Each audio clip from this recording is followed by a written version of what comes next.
आज की इस वीडियो में हम बात करने वाले हैं बीएससी सेकेंड सेमेस्टर जूलॉजी का। यहाँ पर हम मॉडल पेपर देखने वाले हैं जो कि बहुत ही ज़्यादा इंपॉर्टेंट होने वाला है। तो आज का वीडियो लास्ट तक जरूर देखिएगा।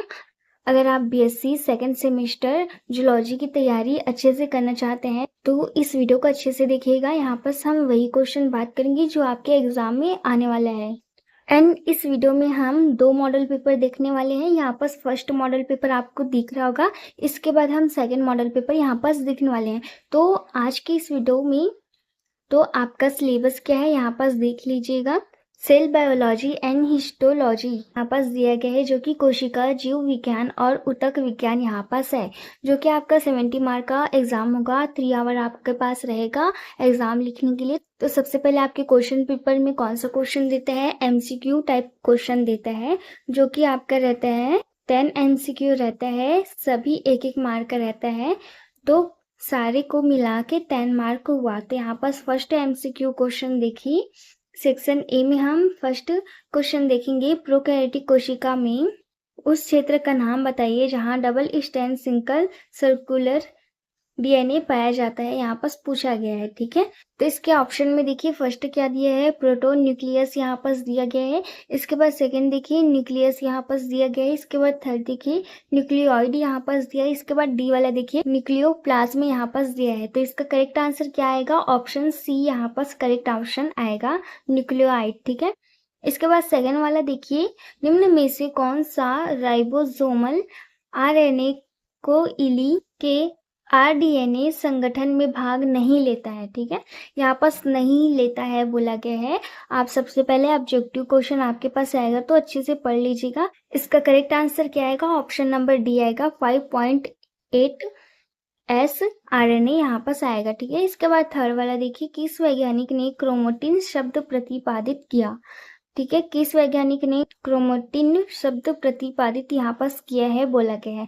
तो इसमें से बताओ, रॉबर्ट कोच है, लुइस पास्चर है, रॉबर्ट ब्राउन है, अलेक्जेंडर फ्लेमिंग। तो इसका करेक्ट ऑप्शन क्या आएगा, ऑप्शन नंबर सी आएगा, रॉबर्ट ब्राउन।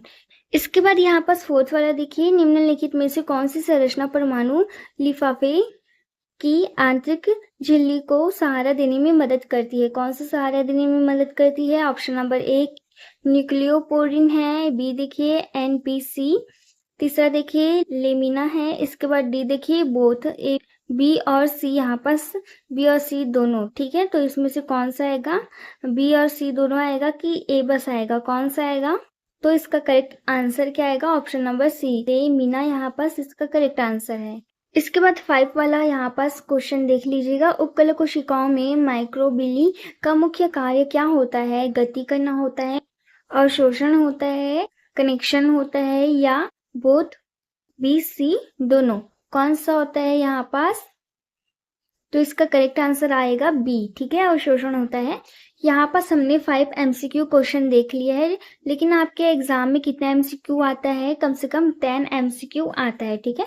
तो यहाँ पास हमने फर्स्ट मॉडल पेपर में 5 एमसीक्यू देख लिया है, सेकंड मॉडल पेपर में भी 5 एमसीक्यू देखेंगे। तो यहाँ पास इसके बाद शॉर्ट टाइप क्वेश्चन आंसर देख लीजिए, जो कि आपके एग्जाम में 5 नंबर का 4 क्वेश्चन या 4th नंबर का 5 क्वेश्चन आपको ऐसा देखने को मिलता है।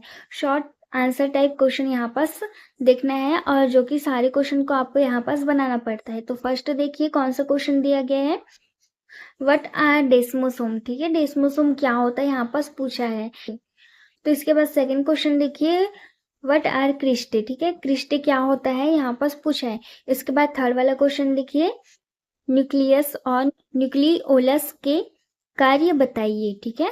तो ये जो क्वेश्चन है, ये वाला क्वेश्चन जो है वो इम्पोर्टेंट है, ये क्वेश्चन को आप अच्छे से करके जाइएगा। एंड फर्स्ट यूनिट का ये वाला क्वेश्चन इम्पोर्टेंट है, तो ये क्वेश्चन को करके जाइएगा। देखो यहाँ पर जो भी क्वेश्चन बता रही हूँ सारे क्वेश्चन इंपॉर्टेंट है, सारे क्वेश्चन को आप अच्छे से करके जाइएगा। कुछ क्वेश्चन रहता है जो 100% आने के चांसेस रहते हैं। तो इसके बाद फोर्थ वाला क्वेश्चन देखिए, एटीपोस ऊतक पर संक्षिप्त टिप्पणी लिखिए, यहाँ पर बोला है। तो इसके बारे में संक्षिप्त टिप्पणी लिख लीजिएगा, पॉइंट में भी लिखिएगा, पॉइंट में लिखेंगे तो ज्यादा नंबर आता है। इसके बाद फिफ्थ वाला क्वेश्चन देखिए, सेंड्रोमियर की स्थिति के आधार पर गुणसूत्र के प्रकार यहाँ पर क्या है पूछा गया है। तो ये क्वेश्चन भी आता है, ये क्वेश्चन को भी अच्छे से कर लीजिएगा। इसके बाद हम यहाँ पास देखने वाले हैं लॉन्ग टाइप क्वेश्चन आंसर, जो कि हर यूनिट से दो दो क्वेश्चन दिया रहता है अथवा में करके जो भी आपको अच्छा लगता है उस क्वेश्चन को बनाइएगा, जो भी आपको आता है। तो ये जो क्वेश्चन है 4th क्वेश्चन रहेगा हर एक यूनिट से। तो सारे क्वेश्चन का मार्क कितना रहेगा, 10 मार्क रहेगा। तो यहाँ पास फर्स्ट यूनिट का क्वेश्चन देख लीजिए, क्या क्वेश्चन दिया है, माइटोकॉन्ड्रिया की अति संरचना और कार्यों का विस्तार से वर्णन कीजिए। आपने पढ़ा ही होगा माइटोकॉन्ड्रिया वेरी इंपॉर्टेंट है, एकदम बहुत ही ज्यादा इंपॉर्टेंट है। 100% इसका चांस है कि आपके एग्जाम में ये आएगा ही आएगा। ये क्वेश्चन के आंसर को अच्छे से पढ़ के जाइएगा, अच्छे से प्रिपेयर करके जाइएगा। इसकी अति संरचना बोला गया है, ठीक है। अति संरचना का अच्छे से डायग्राम बनाइएगा। इसके बाद इसके कार्यों का वर्णन करना है। तो ये सारे जो इसका कार्य जो है इसको पॉइंट में लिखिएगा, ठीक है। तो ये जो क्वेश्चन है इसको अच्छे से कर लीजिएगा, ठीक है। इसके बाद इसके और में देखिए क्या दे सकते हैं, राइबोसोम्स की अति संरचना और कार्यों के बारे में विस्तार से वर्णन कीजिए, यहाँ पास बताया गया है, ठीक है। तो यहाँ पास माइटोकॉन्ड्रिया है, यहाँ पास राइबोसोम्स है। तो ये दोनों को अच्छे से कर लीजिएगा। राइबोसोम्स भी एकदम इंपॉर्टेंट है, ये हर साल एग्जाम में आता है। ये क्वेश्चन को अच्छे से कर लीजिएगा। इसके बाद सेकेंड यूनिट का क्वेश्चन देखिए, अंतरावस्था नाभिक के आकार, आकृति, संरचना और कार्यों का विस्तार से वर्णन कीजिए, यहाँ पास पूछा गया है। तो ये जो है अंतरावस्था नाभिकीय, ठीक है।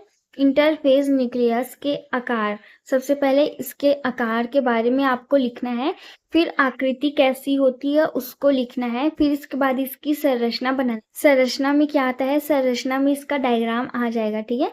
तो डायग्राम बनाएंगे, उसके बारे में थोड़ा लिख लीजिएगा, इसको ये बोला जाता है करके। फिर इसके बाद इसके कार्यों को लिखिएगा। सबसे पहले आप हेडिंग डालेंगे इंटरफेस न्यूक्लियस, फिर इसके बाद इसके आकार के बारे में लिखिएगा, इसके बाद इसकी आकृति के बारे में लिखिएगा, हाफ हाफ पेज लिखिएगा। इसके बाद इसकी संरचना आ जाएगा, एक पेज में पूरा, एक दो पेज में पूरा इसकी संरचना आ जाएगा। इसके बाद इसका कार्य जो है वो एक पेज में लिखिएगा, पॉइंट टू पॉइंट। इसके बाद इसके और में देखिए क्या दे सकते हैं, परमाणु झिल्ली और छिद्र परिसर की अल्ट्रा संरचना पर चर्चा करें, यहाँ पास बोला क्या है। तो परमाणु और छिद्र परिसर की अल्ट्रा संरचना यहाँ पास बोला है। ये भी इंपॉर्टेंट क्वेश्चन है, ठीक है। सेकेंड यूनिट का हमने देख लिया इंपॉर्टेंट क्वेश्चन। इसके बाद थर्ड यूनिट का देखिए, थर्ड यूनिट का उपकला ऊतक की संरचना, प्रकार और विशेषताओं का वर्णन दे। यहाँ पास उपकला ऊतक की संरचना, उपकला ऊतक की संरचना यहाँ पास बोला गया है कि क्या है, संरचना को बना लेना। डायग्राम हर 10 मार्क के क्वेश्चन में डायग्राम आएगा ही आएगा, ठीक है। अगर 10 मार्क के क्वेश्चन में आप डायग्राम नहीं बनाएंगे तो वही आपका 5 नंबर, वही आपका नंबर कट जाएगा। इसलिए डायग्राम कोशिश कीजिए अच्छे से अच्छा बनाने का। इसके बाद इसका प्रकार यहाँ पास दिया गया। इसके बाद इसकी विशेषता, ठीक है। इसकी विशेषता है जो एक पैराग्राफ नहीं लिखना है, पॉइंट में लिखिएगा। एंड इसके और में देखिए, discuss the outer structure of nuclear membrane and pore complex, यहाँ पास दिया गया है, ठीक है। इसके और में दिया गया है। तो ये भी क्वेश्चन जो है इंपॉर्टेंट है, इसको भी देख लीजिएगा। इसके बाद हम देखेंगे फोर्थ यूनिट।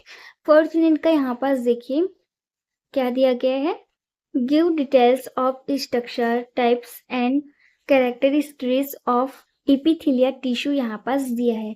तो इसका क्या करना है, इपिथीलियल टिश्यू का क्या करना है आपको, स्ट्रक्चर, टाइप्स और कैरेक्टरिस्टिक्स यहाँ पास आपको लिखना है, ठीक है।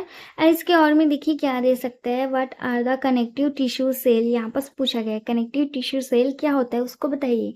संयोजी ऊतक कोशिकाएं क्या होता है पूछा गया है, ठीक है। ढीले, घने और वासायुक्त ऊतक की संरचना और कार्यों को समझाइए। तो यहाँ पास फोर्थ यूनिट का ये वाला जो क्वेश्चन है इंपॉर्टेंट क्वेश्चन है। इसका ऊपर वाला जो क्वेश्चन है वो भी इंपॉर्टेंट है। तो यहाँ पास हमने फर्स्ट मॉडल पेपर देख लिया है जूलॉजी का। इसके बाद हम सेकंड मॉडल पेपर अगले वीडियो में देखेंगे।